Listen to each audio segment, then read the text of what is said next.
ভারতের উত্তরপ্রদেশ সরকার সম্প্রতি মসজিদ, মাদ্রাসা ও ঈদগাহ সহ ৩৫০টিরও বেশি ধর্মীয় স্থাপনা গুঁড়িয়ে দিয়েছে। দেশটির গণমাধ্যম হিন্দুস্তান টাইমস এক প্রতিবেদনে এসব তথ্য উঠে এসেছে। স্থানীয় প্রশাসনের এক বিবৃতিতে জানানো হয়, রাজ্যের নেপাল সীমান্তবর্তী জেলাগুলোতে অভিযান অব্যাহত রয়েছে। এতে এখন পর্যন্ত ৩৫০টির বেশি মাদ্রাসা, মসজিদ, মাজার এবং ঈদগাহ গড়িয়ে দেওয়া হয়।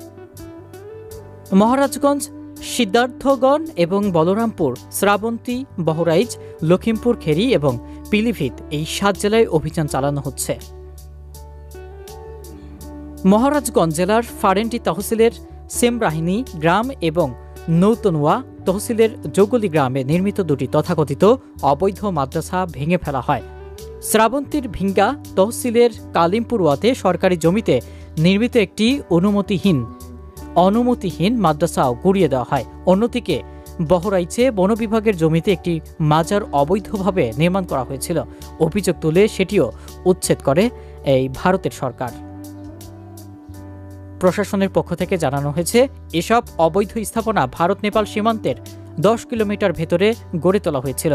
সরকারি জমি, বনভূমি কিংবা অন্যান্য জনসম্পত্তি দখল করে গড়ে ওঠা এসব স্থাপনা ধর্মীয় রূপ পেলেও আইন মেনে গড়ে তোলা হয়নি বলে উল্লেখ করেছে প্রশাসন।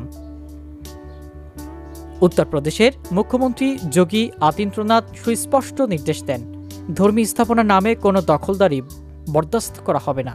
এই নির্দেশনার ভিত্তিতে পিলভিত, শ্রাবন্তী এবং সাব্রস্তি, বালরামপুর, বাহরাইচ